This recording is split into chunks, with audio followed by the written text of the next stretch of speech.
The alien hall was filled with laughter, not the kind of laughter that came from joy, but from cruelty. The grand room echoed with mocking voices, and in the center stood the powerful Baron Thras. His armor shined with polished silver, and his tall horns curved with pride. His face held a wicked smile as he raised his hand to silence the crowd. Behind him, 2 guards pulled a floating chair. In it sat a young alien woman, motionless, weak, and pale green. Her long hair was tangled, and her arms hung lifeless by her side. She looked no older than 20. "This," Baron Thras said loudly, "is my gift to the human." The crowd exploded with laughter again. At the other end of the hall, a human man stood still. His name was Jake Carter, a humble mechanic brought from Earth. He had repaired alien ships, built tools from nothing, and fixed things others had thrown away. But this wasn't a machine. Jake looked at the girl. She didn't blink. She didn't move. She just stared at him with big, tired eyes. "She's useless," Thras continued with a smirk. "She cannot walk. She cannot speak. Maybe humans like toys like these." The crowd laughed even louder. Jake didn't laugh. He didn't move either. He just stared at the girl. Baron Thras stepped forward. "Well, take her, or shall I throw her in the waste pit?" The room went silent. Everyone watched the human, Jake. Finally stepped forward, slowly. He said nothing. He reached out, gently touched the handles of the floating chair, and began pushing it forward. The girl's eyes followed him, confused. He didn't look at Thras. He didn't look at the crowd. He just walked out. Outside, the planet's sky was gray. Dust blew across the rocky streets, and alien guards watched with cold eyes. Jake pushed the chair carefully, avoiding the broken roads. The girl didn't speak. Her hands didn't move, but her gaze stayed on him the whole time. Jake, finally, reached his small home at the edge of the colony. It wasn't much, just a metal hut, some tools, and a warm generator inside. He opened the door and brought her in. Quietly, he placed the chair near the bed and sat down across from her. For a moment, they just looked at each other. Jake spoke softly. "I don't know your name." No answer. "I'm Jake," he said. "I fix broken things, but I don't know how to fix people." Still silence, but her eyes blinked once, then again. Jake leaned forward. "Can you hear me?" The girl blinked once. He nodded. "Okay." 1 blink for yes, 2 for no. Blink. Jake smiled slightly. "Good." He looked at her carefully. Her arms had no strength. Her legs didn't move. Her skin had scars, maybe from burns or old injuries. But her eyes were sharp. "You're not broken," Jake said gently. "You're still in there." The girl blinked once. Jake stood up and walked to the table. He grabbed a small drink bottle and returned. "You thirsty?" Blink. He slowly helped her sip from the bottle. She drank slowly, and a tear rolled from her eye. Jake saw it, but said nothing. That night, he didn't sleep much. He kept looking through old alien tech he had stored. He didn't know much about her condition, but maybe, just maybe, he could help her. She wasn't a joke. She wasn't garbage. She was someone. The next day, the Baron's messenger arrived. "You really took her?" The alien asked, shocked. "You serious, human?" Jake only replied, "Yes. She can't walk. She's brain damaged. Her father says she's a stain on his name." Jake looked at the girl sitting silently nearby. "He's wrong." The messenger scoffed. "She's just a broken toy." Jake replied firmly, "Then I'll fix her." The morning light filtered through the dusty windows of Jake's metal hut. The warmth touched the silent girl's pale face as she sat motionless in her chair. Jake, already awake, had been sketching designs on a datapad, rough ideas for a support frame, something light and wearable. He had repaired alien engines before, but this was different. This was about giving someone a life again. He looked up at her. She hadn't spoken. She hadn't moved. But her eyes followed him. That was enough. "Good morning," Jake said softly. Placing a blanket on her lap. "Did you sleep okay?" One blink, he smiled. "That means yes." She blinked again. Her communication was slow but clear. Jake had started learning her language, 1 blink for yes, 2 for no. And sometimes, a 3rd blink. The 3rd one always came when she wanted to say something deeper, like yesterday. When he asked her if she was scared, she blinked 3 times. Slowly, Jake walked over to her with a warm towel. "Let's clean up a little, all right?" 1 blink, he gently wiped her face, combed her tangled hair, and changed the bandages on her arms. Her skin was fragile, her muscles too soft from years of being still. But her breathing was steady, her eyes aware. He had seen machines in worse shape. He had seen systems nearly dead-end, brought them back. Maybe, just maybe, he could do it again. Later, while she rested in her chair, Jake sat across from her and opened a dusty old file from the alien archives. He had been researching her. Her name was Valera Thraz, daughter of Baron Thraz. She had once been known as a genius in neural researcher, young mind that stunned even the older alien scientists, but during one of her secret projects, there had been an accident. No one knew what happened, only that she came back paralyzed and mute. Her father locked her away after that, called her a disgrace. Jake clenched his jaw. "They threw you away." Valera's eyes didn't blink this time. They just stared sad and hollow. "I won't," Jake whispered. "I promise." In the days that followed, he built her a routine. Every morning, he'd help clean her, talk to her, and read old alien books aloud Devon if she didn't respond. He brought her soft food, fixed a portable heating device near her feet, and placed a small plant near the window so she had something green to look at. It wasn't much, but slowly, he noticed something changing. One day, when he dropped a tool by mistake and jumped in surprise, she blinked twice. Then once, then twice again. "Are you laughing at me?" Jake asked. "Blink, blink," he smiled. "I'll take that as a yes." For the first time, her eyes shone by the end of the week. Jake had built a small movement monitor. He strapped it gently on her wrist. It detected the tiniest motion, barely a twitch, but it was enough. She could move her right thumb. Just a little. But it was a start. Jake showed her. "That's you. That's Spike here. That's your signal." Lips trembled. No sound came out, but her eyes filled with tears. "You're still alive inside," Jake whispered. "You're still you." That night, he sat beside her chair as the stars blinked above the colony dome. Valera's gaze was turned toward the sky, watching them quietly. Jake spoke gently. "Why didn't anyone fight for you?" She blinked 3 times. "Because they were afraid of what you might become." Again 3 blinks. Jake nodded to himself.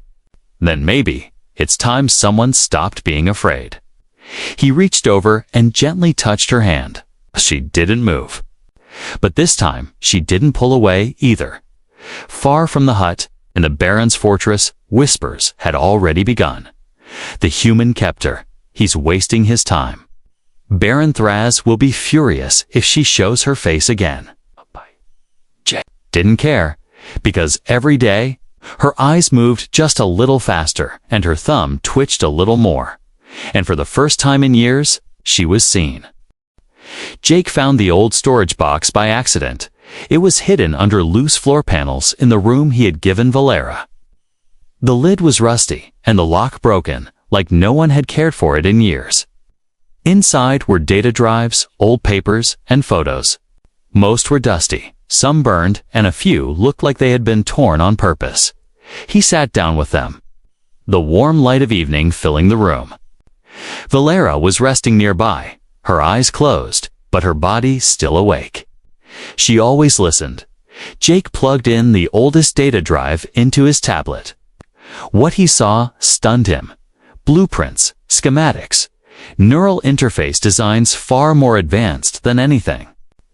Humans had seen diagrams of machines meant to connect directly with the nervous system, machines that could read thoughts, move limbs, even repair damaged spinal cords. This is your work," Jake whispered. Valera's eyes opened. "Did you build these?" he asked. One blink. Jake leaned forward. "Then what happened? Why did they call it a failure?" 2 blinks, then, slowly, 3. He paused. "You were silenced." She blinked once. Jake stared at the screen again. The project was labeled Project Mindwalk. It had been created under Baron Thraz's funding, led by Valera, supervised by the Royal Science Council. But there was a red warning across the last file. Experiment terminated. Subject failure. Cause of mental instability and paralysis classified. Research sealed by order of the Baron. Jake sat back, stunned. "They blamed you?" "But you weren't the failure," he whispered. Valera's eyes filled with tears. Later that night, Jake asked gently, "Can you tell me what went wrong?" One blink, he brought out a small device he had built earlier in the week. Simple, yes, no. Voice board, activated by slight muscle twitches in her hand. He placed her hand on the surface. "You'll need to move your thumb just a little. We can go letter by letter." She tried. It took time, 5 minutes for one word. But Jake was patient. "Letter by letter," she typed. Jake frowned. "You were set up." Blink. "By who?" More letters came slowly. FATHA, Chair. Jake froze. "Your own father." Valera's eyes were now full of pain. She blinked 1 CS. Jake's breath became heavy. "He let you take the fall. On purpose." Blink that the Baron hadn't just mocked her, he had betrayed her. When her experiment had gone wrong, perhaps due to sabotage, he hadn't protected her. He had silenced her, locked her away, and spread lies. Why? Power.control.image. Jake clenched his fists. "You didn't fail. They destroyed your work." Valera's lip twitched slightly. Her first sign of emotion in days. A whisper escaped her throat. It was weak, broken, but real. "Why?" "Yes." Jake's eyes widened. "You spoke." She looked exhausted after just that one word. But her eyes glimmered with something new, hope. The next morning, Jake didn't waste a second. He dug through the files, repairing what he could. He scanned the designs into his human systems. Most of it was far beyond Earth's technology, but he understood enough to see the vision. It was all meant to create a direct, chain bridge to repair broken spinal cords and allow the mind to command again. Valera had been on the edge of a miracle, and her own father buried it. Jake looked over at her. "You weren't broken. You were ahead of your time." Valera blinked once, then once more. Then, her thumb moved again, slightly stronger this time. That day, Jake began building her a prototype Mindwalk V2. Not the full system, but a neural connector that might link brain signals to artificial movement. It was risky. It was illegal under alien law, but Jake didn't care. He looked back at her as he soldered the pieces together. "We'll rebuild what they destroyed, and we'll show them what they threw away." Valera blinked once, but this time, Jake could swear. Her eyes weren't just blinking, they were burning. Jake tightened the last bolt on the device, his hands slightly shaking. On the table before him lay the result of 4 sleepless nights, a lightweight neural brace made from alien scrap. Old Terran tech and custom software he coded himself. It wasn't perfect, But if it worked, Valera would move. Even a finger. Even a toe. Across the room, Valera watched him. Her eyes, once tired and lifeless, now glowed with silent fire. Jake walked over and gently knelt beside her. "Are you ready to try?" Blink.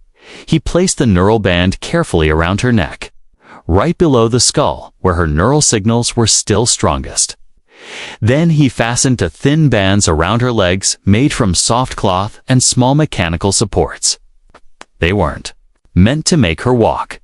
They were meant to listen. Jake turned on the small monitor. A quiet hum filled the room. The machine lit up. "EFLAI single quotes." Eyes widened. "Okay," Jake whispered. "Not hard, not hard, not fast. Just think about it." He stepped back. For a moment, nothing happened. Valera closed. Her eyes, she thought of walking, of running in her youth, of standing tall before rooms full of scientists, of being free. Her brow twitched. A sharp beep came from the machine. Jake leaned in. "That's it. That's a signal." Valera tried again harder. The screen flashed once more. Then her left toe moved. Barely a twitch, Jake gasped. "You did it." But Valera didn't smile. She focused again. Her legs shook, then suddenly crash.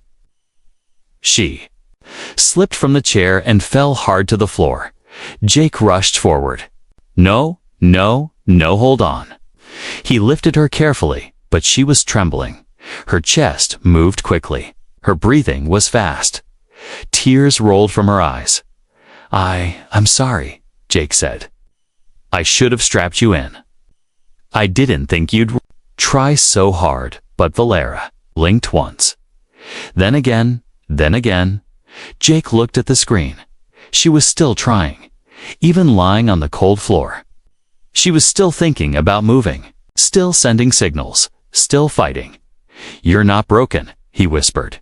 "You're a warrior." Jake lifted her gently back onto the chair. Her body was tired, her skin pale, but her eyes never left the monitor. Every tiny spike meant something. He patched the brace, reinforced the support pads, and gave her warm broth to drink. "You're amazing," he said quietly. "Do you know that?" Valera blinked once, then her lip moved. Just a little, and then a sound. "Ha ha." She was trying to speak again. Jake leaned closer. "Take your time. Ha ha, hurts." Jake froze. Her voice was broken and dry, but real. "It hurts?" he asked. "Blink." Jake nodded. "That means the nerves are still alive." "That's good. It's very good." The next day, he changed everything. He added padding to her supports. He reprogrammed the neural brace to better match her brainwaves. He even added a small encouragement speaker. It played gentle sounds every time her signals grew stronger. Day by day, her toe twitched more. Her fingers curled slightly.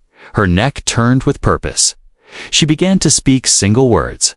Yes, no, try. Again. And each time, Jake celebrated like it was a miracle, because it was. But miracles aren't easy. One evening, after 2 hours of effort, Valera collapsed again. Her body stiffened. She cried out in pain, a sharp, broken sound Jake had never heard. From her before, he held her in his arms as she trembled. "I failed," she whispered. Jake shook his head. "No, I fell. Falling means you're trying," he said gently. "Trying means you're alive." Valera closed her eyes.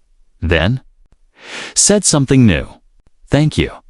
Jake's throat tightened. "You don't need to thank me." "Yes," she said, slowly. "You saw me." Outside, the alien city still laughed behind closed doors. Rumors spread about the human and the paralyzed doll. He refused to throw away. The Baron smirked in silence, thinking his cruel gift would break the Earthmen. But inside that small hut, a miracle was growing. She was no longer silent. She was no longer still. and her toe now twitched every time she smiled. The first spark had come, and Jake was ready to fan it into fire. Jake stood outside the hut, wiping oil from his hands. The morning sun was dim behind the dusty alien clouds. Inside, Valera was sleeping peacefully. For the first time in years, she had moved her hand just a little and whispered the word, "Strong." Jake smiled, remembering it, but his peace was short-lived. A deep humming sound came from above. He looked up, a black hovercraft, large, sharp, and royal, descended near his door. His smile faded. 3 armored alien guards stepped out first. Their armor was marked with gold and blood-red stripes. Behind them came Baron Thras, tall, wide, and full of pride. His cloak dragged along the ground like it owned the dirt. Jake didn't move. The Baron approached with a fake smile, still playing with broken toys, human. Jake didn't answer. Thras's smile vanished. "You've caused talk in the city, they say." She speaks again. She moves again. Jake met his eyes. "She's healing." The Baron chuckled. "Impossible." Voice was calm. "She's doing what you never believed she could." Thras stepped forward, his voice colder now. "Do you know why I gave her to you?" Jake said nothing. "Because you're no one. A trash collector. A human fixer of scraps. I thought maybe you'd keep her as a pet, or maybe you'd throw her away. But this, making her walk, speak, you're humiliating me." Jake's jaw tightened. "No, I'm honoring her. Stop." The Baron's voice turned sharp. "This ends now." Jake narrowed his eyes. "Or what?" The Baron leaned in close. "I gave her to you. I can take her back. Or worse, make her vanish.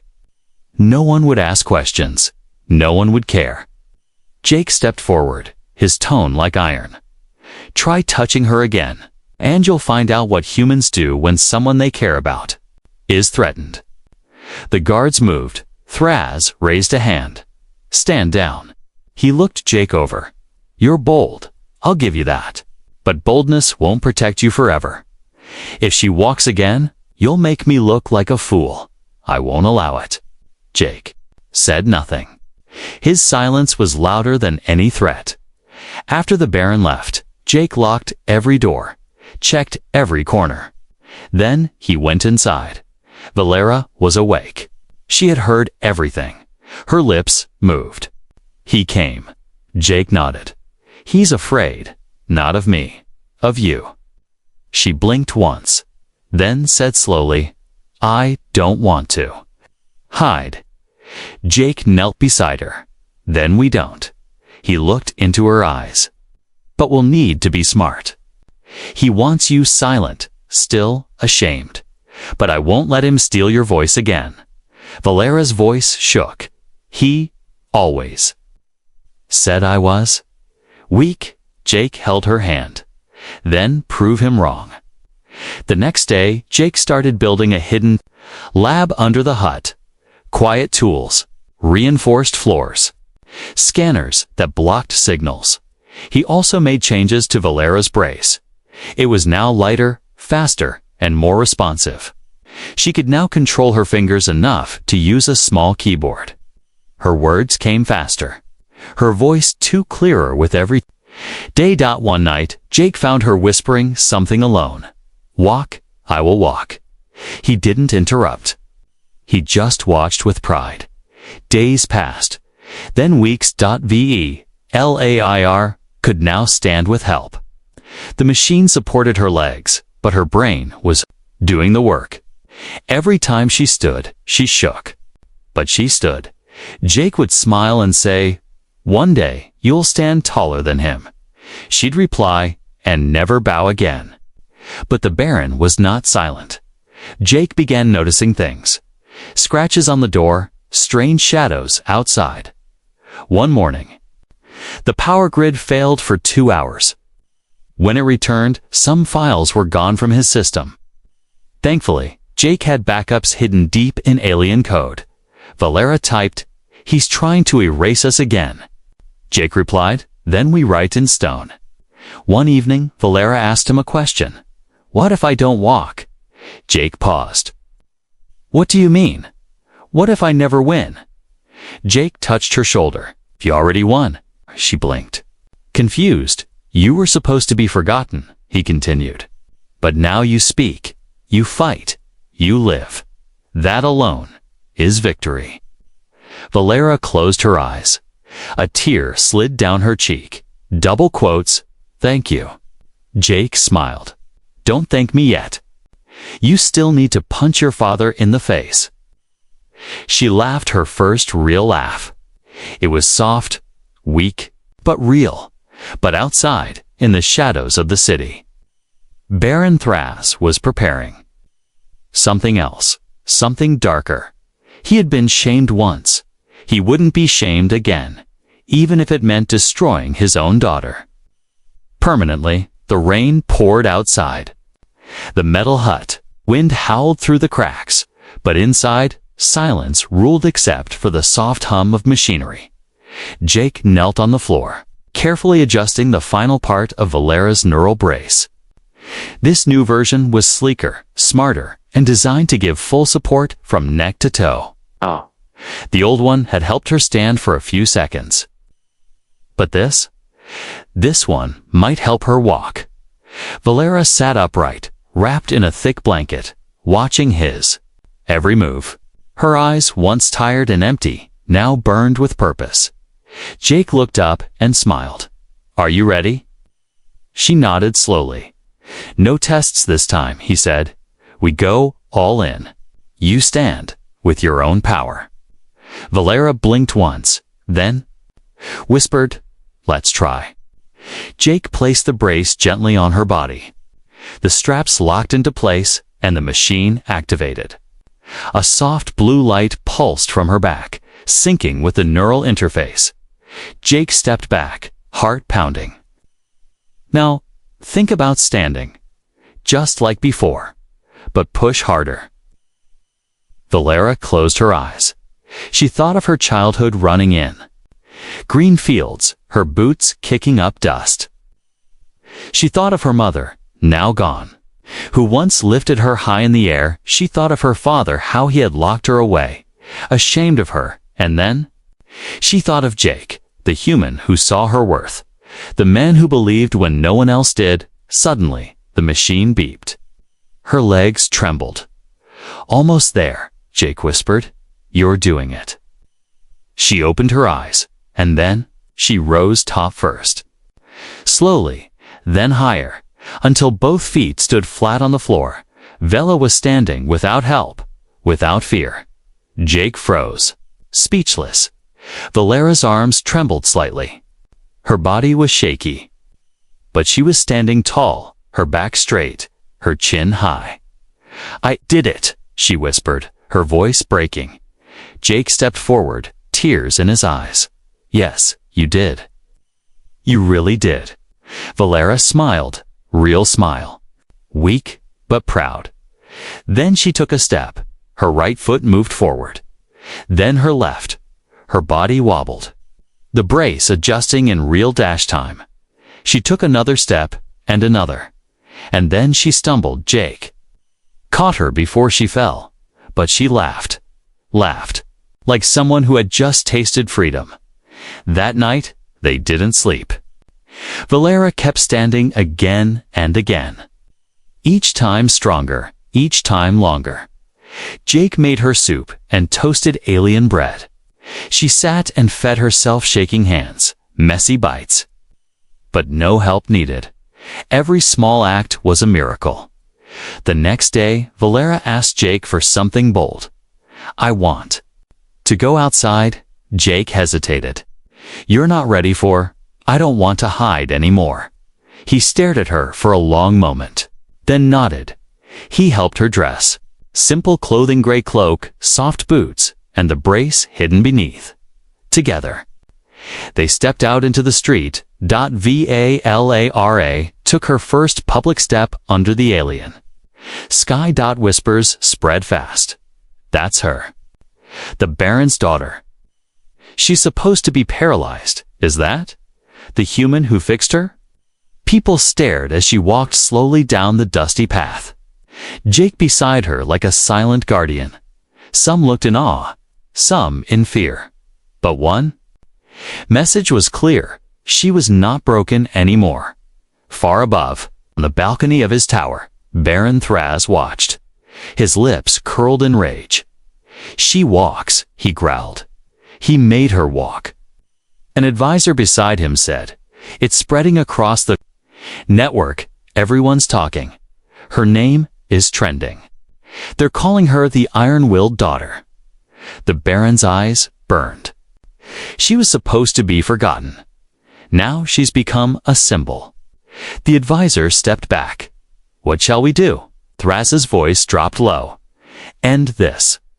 Burn the lab, kill the human if needed, and bring her back. In chains, if necessary." That evening, Jake and Valera returned to the hut. Valera looked exhausted but alive. Her cheeks were red from the wind. Her voice was stronger than ever. "I saw their faces," she said. "I saw how they looked at me."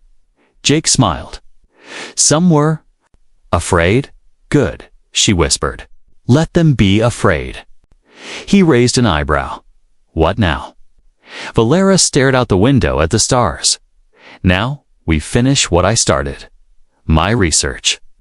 The real project, Mind Walk." Jake's smile faded into a look of determination. "Yes," he said. "Let's change the galaxy." But deep in the shadows, danger was already moving. Thraz's men were on their way, and this time, they weren't coming to talk. The sky above the alien city burned orange as night approached, casting long shadows over the towers of power and pride. In the heart of it all, a royal arena had been prepared, one meant for entertainment, politics, and punishment. Baron Thraz stood at its center, surrounded by nobles, generals, and media drones. His voice echoed through the dome. "Tonight, we remind the people who commands this world. We remind them what happens when weakness pretends to be strength." The crowd cheered. A chained hover chair was brought forward, but it was empty. Whispers filled the air. "Where is she? She escaped?" "No, she's coming." And then a figure stepped into the arena. Not carried, not pushed. Walking, not V. Lara, her long cloak flowed behind her. And beneath it, the faint hum of her neural brace whispered against the ground. Her head was held high, her steps slow but firm. Her eyes met her father's with no fear. The entire arena went silent. Baron Thraz's expression froze. You walk." Valera stopped a few feet from him. "I do more than that," she said. Her voice, still soft, carried strength like thunder. "I live." The Baron's jaw clenched. "You shame me with this stunt." "No," Valera said calmly. "You shamed yourself the day you threw me away like trash." Gasps echoed around. The arena.Thraz snarled. "You were broken. I gave you mercy." "You gave me to a human," she replied, turning slightly toward the crowd, as a joke. But he didn't laugh. He listened. "He saw worth when you saw shame." She looked to the nobles, then up at the hovering drones. "I was not the failure," she said. "I was the future. My project Mindwalk was sabotaged. The evidence is still in the system. He erased my work because he feared it would give power to those who could not walk, could not fight." One of the scientists in the crowd stood up. "She speaks truth. I reviewed her work. It's genius. And it works." Thraz's face turned red. "You dare betray me." The crowd murmured, some in fear, some in awe, and some in support. Valera stepped closer to her father. "You ruled by fear. You called compassion weakness, but the galaxy is changing." Thraz reached for his weapon, but before he could draw it, Jake stepped forward. From the edge of the arena, the human walked in. his jacket torn, grease on his face, and a tool in his hand that looked more like a wrench than a weapon. "I wouldn't do that if I were you." He said, "Thraz growled, "You dare speak here." Jake nodded. "I do, because I was the one who lifted your daughter when you threw her down. I was the one who helped her build again. And I was the one who saw what you never could." The Baron raised his weapon, but the guards didn't move. They just stared. Vlaira turned back to her father. "I'm not your shame," she said. Then she lifted her hand, slowly, and pressed a button on her wrist brace. A projection appeared above. Her blueprints, logs, and recordings. Proof of her research. Proof of the sabotage. And most important proof, that Baron. Thraz had sealed it himself. The arena exploded with noise. Reporters shouted. People stood. Thraz's image shattered in seconds. A high official stepped forward. "Baron Thraz, you are under investigation." "Stand down." The Baron screamed. "She is nothing. She was born weak." Valera stared into his eyes. "No," she whispered. "You were." Later that night, back at the hut, Jake stood near the doorway, watching the stars. Valera walked out. Beside him, no Kane, no help, just her. They stood in silence. Finally, she spoke. "He gave me a way to shame me." Jake nodded. "And the galaxy watched you rise." She looked up at the stars. "He tried to erase me. But now," Jake said, "your name is written across every network in every system." Valera turned to him. "I couldn't have done it without you." Jake smiled. "You would have, just slower." She smiled back. "Still, thank you." They stood together under the sky, two broken beings who rebuilt each other. And somewhere far away, whispers spread from world to world about a paralyzed alien girl who was given away as a joke, and the human who helped her become a legend. She was never a joke. She was always a flame waiting to burn.